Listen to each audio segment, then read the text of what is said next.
It's time to talk the 2023 NFL Draft. I want to welcome to the show contributor for the Arrowhead Pride and co-host of the Kingdom Keys podcast. I want to welcome Price Carter. Price, what's going on? Not much, man. It's been a fantastic draft cycle all throughout, and it culminating to Kansas City hosting the NFL draft.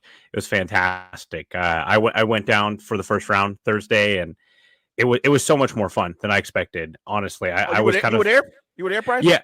Yeah, so I live here just about 15 minutes north of Kansas City, downtown, and of course, was going to go since it was in our backyard, and it was so much fun. I did not anticipate having that much fun because I figured it's an event that's usually best digested by watching TV, and it was just so much fun interacting. I had like Packers fans and 49ers fans and Steelers fans all around me, and everyone was very amicable and very willing to talk, and they were cool with me tipping the picks on Twitter a few minutes before they actually got announced on stage because there's quite an aggregate difference between the two. And it was a blast. So I had a fantastic time. I thought the city showed out so well. I thought that what the NFL did with what the space they were given was fantastic too. It was very, very scenic, very fun. So it was a great time. So let's get into the 2023 NFL Draft, Price. So over the last few months, we were hearing rumors out of the Carolina Panthers about, they went back and forth. I was hearing they were going to draft CJ Stroud. I heard it was going to be Bryce Young. Ultimately, they decided to go with Bryce Young with the number 1 overall pick. CJ Stroud ended up going to the Houston Texans. But what do you think factored into the Panthers' thought process to select Bryce Young over CJ Stroud? Well, I thought this draft actually was a great exercise in watching what NFL teams view as far as thresholds go. Some teams have very harsh thresholds when it comes to measurables with players. There were some great examples of that in the first round. You had Jordan Addison, who was, like 170 pounds. You had Kalijah Cansey, who is one of the smallest defensive tackles to ever be drafted. And then, of course, the ultimate outlier being Bryce Young. I think, when the Panthers moved up, the betting markets really started to favor CJ Stroud because he looked like a Frank Reich quarterback as far as how he played, how he managed the run game. And honestly, I think the Panthers, when they traded up, they eliminated all possibilities, right? Let's go get the first pick and let's come to our consensus about how we get to the player we want to draft. Is that CJ Stroud? Is that Bryce Young? Is it Anthony Richardson? And there had been a lot of, movement towards Bryce Young as time went on.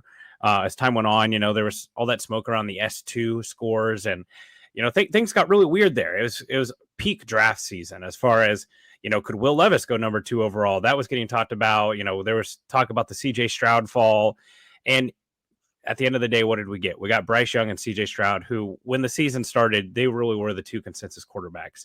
How did the Panthers arrive at Bryce Young? I think when you look at Bryce Young, there's 2 things that really stick out to you.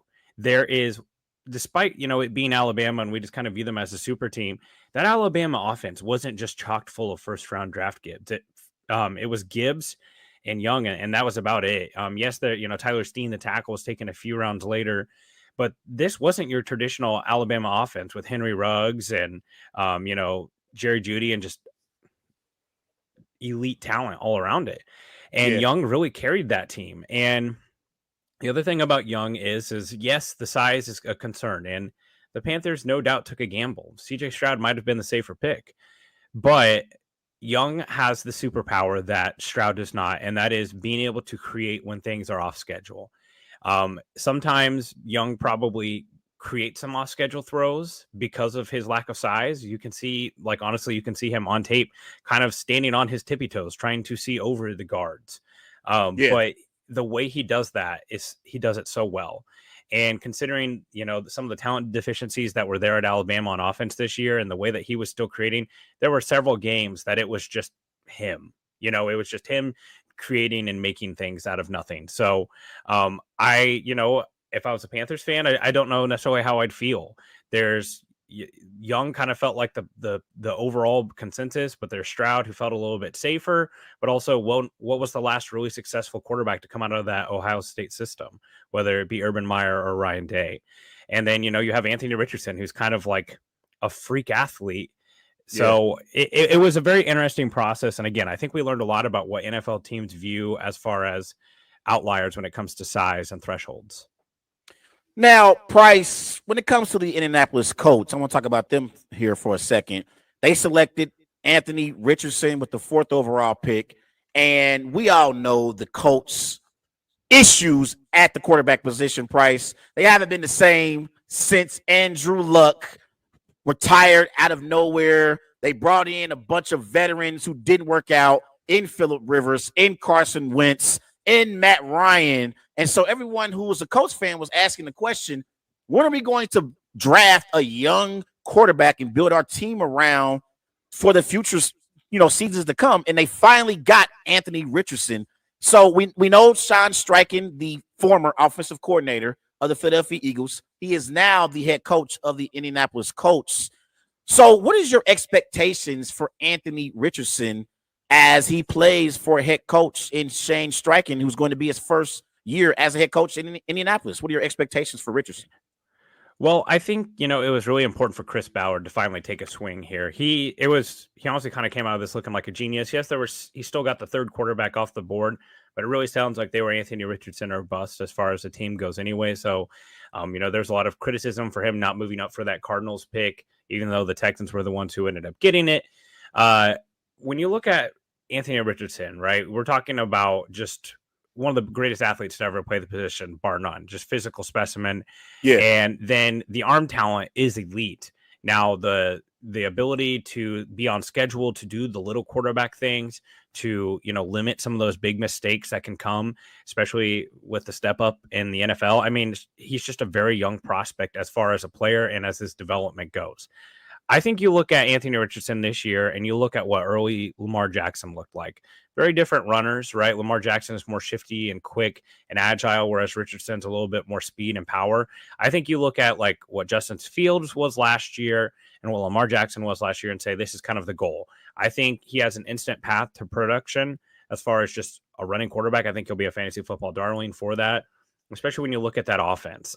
Overall, I thought the Colts were probably one of my favorite drafts. I absolutely loved what they did, other than and I don't know, Donovan Smith is still out there, so maybe they'll bring him in, but like they didn't really address the tackle position as much as I'd like to see them, but they just went down the list of my guys. Julius Brents out of K-State, extremely long, agile corner. Josh Downs, this is a great landing spot for him, the wide receiver out of North Carolina, because they have so much size on the offense. They've got the tight end who is Jelani Woods, who's very, very young, physical freak. They've got Michael Pittman. They've got Alec Pierce, who's a wide receiver I really like. Downs makes sense in the slot there. He has a clear path to production. And then they even grabbed Evan Hull out of Northwestern, who is a really nice scat back. And they got Adeboire. He's actually a Kansas City kid. He's kind of a tweener, but will probably kick in the defensive tackle. They just came away with a lot there. Yes, I know they got Blake Freeland, but their offense in BYU is extremely RPO heavy. I think he's going to be more of a project. I don't think he's going to be an instant plug and play tackle, but I think that this was you want to talk about one of the teams I think had a franchise altering draft. If Anthony Richardson is what they hope he is, this could be a draft that they look back and say, like, why are the Colts Super Bowl contenders now? And this could be the reason why. I agree. I really felt like they had to get a young quarterback, Price, to build their team around. The whole free agent veteran quarterback experiment wasn't working for the Indianapolis Colts, Price. It wasn't. Like Carson Wentz was a bust. Like I said earlier, Matt Ryan was a bust. Phillip Rivers was well past his prime when he got to Indianapolis. So you're bringing in a new head coach in Sean Steichen. Jim Irsay wants to win. He wants to win, Price. He was even talking about, I think after they had already drafted Anthony Richardson, they were talking about possibly drafting Will Levis.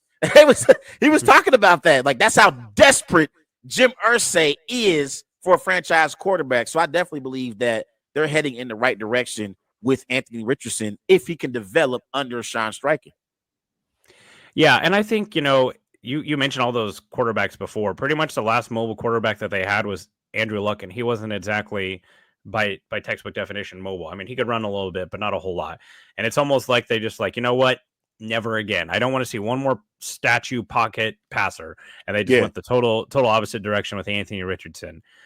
So yeah, I think, as a Chiefs fan now, I've been on both sides of it. I've sat there and tried to like put on a smile and tell myself that Trent Green and Alex Smith were going to get it done. And now that I've been on the Hall of Fame quarterback ride, I don't want off. And I know that they've had that. They've had Andrew Luck. They've had Peyton Manning in Indianapolis, and they know you either have that guy or you don't. And if you don't have that guy, pretty much every move you should be making is trying to get that guy and find that guy.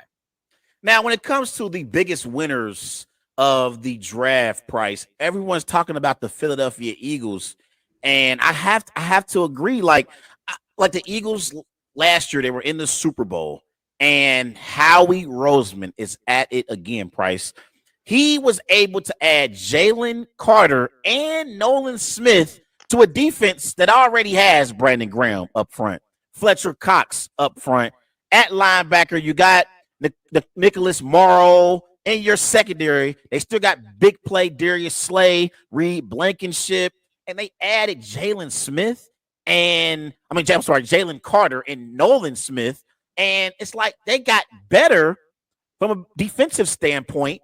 And they were all like, it's amazing because how does a team, Price, who's in the Super Bowl be the biggest winner in the NFL draft? That usually does not happen because you're picking usually in the bottom half of the draft. Talk about the Philadelphia Eagles and what you thought of their draft this year. Yeah, well, you hit the nail on the head there. It's like unfair that a team that just went wire to wire in the Super Bowl has the 10th overall pick. How do we get here? You get here by having a team that has rolled back picks multiple times. Like this kind of started with the Carson Wentz trade that they made, and then they've just kind of continually kept rolling back these picks. They traded down with the Saints last year and grabbed an extra first there, and they just they believed that the Saints probably weren't going to be as good of a team as they thought they were going to be, and boom, they have the 10th overall pick. And these type of moves and these type of drafts, they don't just happen in a vacuum, right? They're small choices time and time again. They keep rolling these picks back, and they have the compensation as well to go up and trade in the later rounds to get some of these guys. Overall, of course it's hard to say anything negative about the crew of players that they got. I think when you look at the Eagles, there's a couple of things that are kind of long-term there. Obviously, they signed Jalen Hurts to the big deal. He's every bit deserving. I, as a Chiefs fan, was skeptical going into the Super Bowl when we talked last time, and I was taken aback. I was surprised by how much he stepped up in that game. And I think he deserves to be paid like an elite quarterback. But you've got a whole wave of, players that are on the cusp of retirement with Brandon Graham, Fletcher Cox, Lane Johnson, Jason Kelsey. And those are some real corner pieces of that roster. And yes, last year they took Jordan Davis, and he's kind of like a 13 to 20 snap player, a freak athlete, mainly a run stuffer. And yes, Jalen Carter, before some of the off the field issues, he probably was either a top 1 or 2 player in this draft. I don't know where he ends up without the off the field issues. I think probably Seattle's the floor at 5, but still a fantastic player. And then, I'm a little bit more skeptical of Nolan Smith than some other people. I understand this was a great landing spot with him because the Hassan Reddick comp has been one of the comps for him. But there's also a guy who is another outlier, right? Incredibly small for the defensive end position. And you're just relying on that athleticism to translate. And that doesn't always translate, You love the value at 30, though. But you also got to ask yourself, why is he there at 30? There's probably a reason why that player ended up falling there. Overall, I think what I liked the most about what the Eagles did was actually a little bit later. I think Tyler Steen, he's put in as a tackle. I think he probably deserves the right to fail as a tackle before kicking inside. But that's your instant, right guard Salamalu replacement who went and signed with the Steelers. Sidney Brown at Illinois, brother of Chase Brown, who the Bengals drafted. This guy is chiseled. He looks like a Greek god. He's just chiseled guy. He plays with his hair on fire. He is a downhill player, one of my favorite safeties in this class and what was a weaker safety class. And then they go get Keely Ringo. I was going back and looking at some of my mock drafts that I did in September. Keely Ringo was a top 10 pick at that point. Now he had a pretty rough tape, but They keep backpiling these picks, right? You talked about Darius Slay and James Bradbury. Both of them are getting older. They're both on the wrong side of 30. You've got Keely Ringo there in the hopper. They went and Sidney Brown, like there was a clear path there. And honestly, the scary thing is like they're one of the teams that makes a lot of sense for Buda Baker if the Cardinals end up moving him. It's not fair. It's really not what they've managed to do over there. Yeah, I agree 1,000% for sure, Price. Now let's switch gears. I want to talk about the Houston Texans for a second, because the Texans, obviously, they recently brought in new head coach DeMeco Ryans. He was the former defensive coordinator in San Francisco. In their draft this year, they drafted C.J. Stroud. They drafted Will Anderson. And I believe they got an offensive corner piece and a defensive corner piece of their franchise moving forward. And then they had some other draft picks. They got a receiver for Stroud, Nathaniel Dale out of Houston, got Juice Scruggs, a center from Penn State to protect Stroud. What was your thoughts on the Texans and their draft this year? Well, one of the coolest moments of being in person for the draft, and I never went back and watched like the ESPN or NFL Network broadcast, but one of the coolest moments was CJ Stroud after he got selected by the Texans. They have like these super fans that they select, which by the way, so like most of the fans you see on TV, they're all like super fans selected by the NFL. That's why they're so diverse and like, oh, Chargers and Raiders fans and Broncos fans. Yeah. But he was interacting with the Texans super fans, CJ Stroud. He was like taking a selfie with them. And when they make a trade, they don't come out and say the Houston Texans have traded for the 3rd overall pick. It just kind of flashes up on the screen that they're on the clock and the crowd reacts. And CJ Stroud's out there taking selfies. And then like everyone's like telling him to turn around and look. And he looks and he sees that they're back on the clock. He's like, we're back on the clock. And, at that point you knew it was Will Anderson. There had been a lot of this noise, Lance Zierlein, who's a big draft guy, writes in Houston, had talked about the possibility of them maybe taking Will Anderson or Tyree Wilson and then trying to use that second pick to come back up for a Will Levis if he was falling, or CJ Stroud. Ultimately, they just decided to do it in the reverse order. Now, what did I think of the draft as overall? They gave up quite a bit. Quietly, the Cardinals were great winners for this draft just because they were able to start going in the direction that they needed to. They got the extra first. They got the Texans' own pick. They didn't trade the Browns pick. They traded their own pick, their own first-round pick. So they gave up quite a bit. If you're a Texans fan, like, this draft is either it's a turning point, right? It's either going to be hey, we got our quarterback of the future and a top tier pass rusher, but it also could be a huge like negative point if one of these or both of these players don't pan out, because you essentially took 3 first-round picks that you had to make this happen.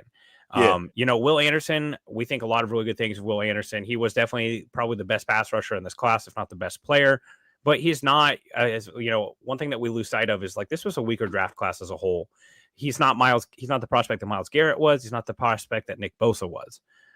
Now, that doesn't mean that he can't be as good or better than them, but just coming out, like that's kind of what the overall consensus was on them.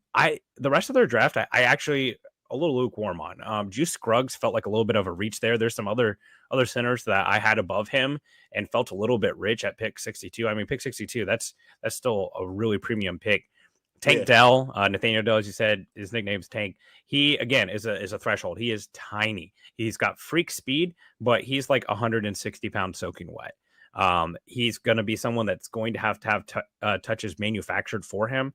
Screens, bubbles, sweeps, those type of things, and he's not breaking tackles. And then, Henry To'o, the linebacker from Alabama, he had a rough year this year. Previous year, he was probably thought of as a more high prospect. My favorite pick for them is actually Xavier Hutchinson, the wide receiver from Iowa State. He profiles more out like a true X receiver. They have John Mechie, the wide receiver who they drafted last year in the 2nd round from Alabama, who got leukemia. He's coming back. But obviously, you want to make sure you have all the weapons in place for Stroud. So, overall, it was a big swing.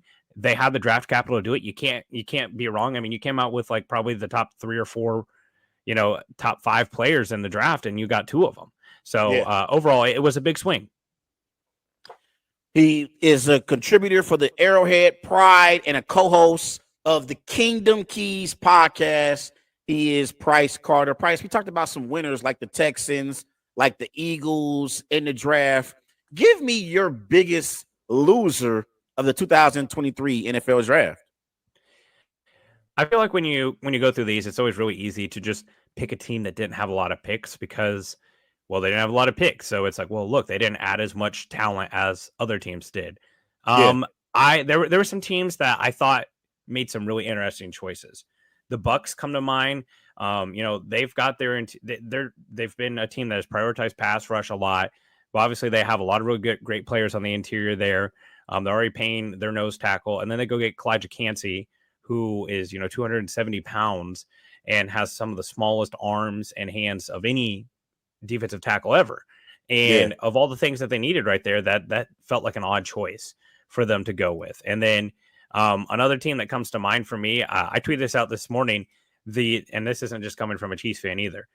I think a lot of people are going to look at the Raiders draft and be like, wow, look at this. They got Tyree Wilson, and then Michael Mayer was a lot of people's tight end number one. Look at this. They got 2 first-round players with their first 2 picks.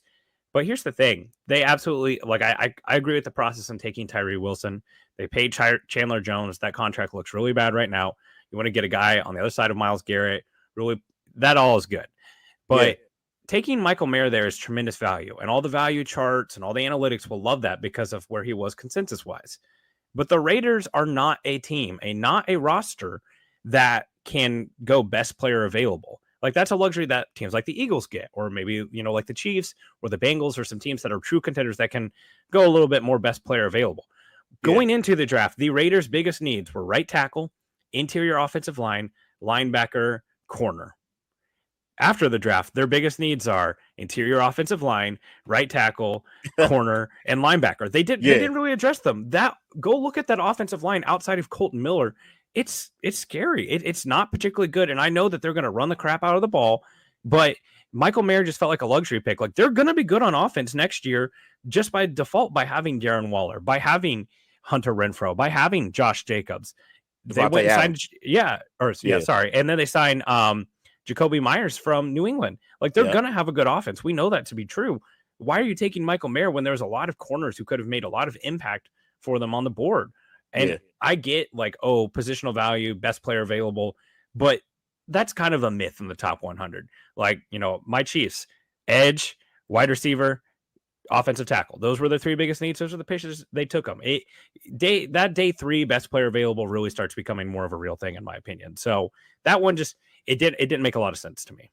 Last question for you, Price. What player in the draft, like, is there a particular player that you feel like, 3, 5, 10 years from now, we're going to look back and say that player in the 2023 NFL draft was a player who we all slept on at the time, but he ended up being possibly one of the best players in the NFL 5 or 10 years down the road?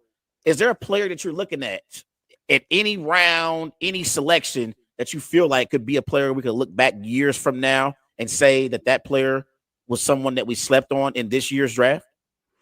It's tough, right? Because like, what do we consider slept on, right? Like going round 2, is that slept on? Because like, Will Levis kind of feels like that, right? Like he played in a pro style offense. There was Yeah, talks of an injury for him this year. He has the NFL caliber arm. You could obviously like he could end up being the best quarterback in this class. And honestly, I think him sitting behind Tannehill for a year might be the best thing for him as far as development wise, get healthy. And a lot of comps to him were Ryan Tannehill. They got some great infrastructure. Well, I should say great infrastructure. They have some infrastructure around for him with Derrick Henry. They grabbed Skoronski. I like some of the things that they did. But honestly, there's 2 players that I really fell in love with this draft cycle. I've already mentioned one of them, the corner out of K-State, Julius Brents. He feels like Tariq Woolen 2.0. He's a freak athlete with long, dangly arms. He's a physical player. He does not get beat at the point of attack. He's great at tracking the ball. He's a ball hawk as well. He really plays smart with his eyes. He's able to honestly fool quarterbacks with how he plays. And he's someone that his ascension, like, it's been really fun to watch as well. yeah, And one thing that I love about Brents too is that he's played well. Some of his best moments are some of in the biggest games that he's played against, like the Big 12 championship and in the college football playoff against TCU.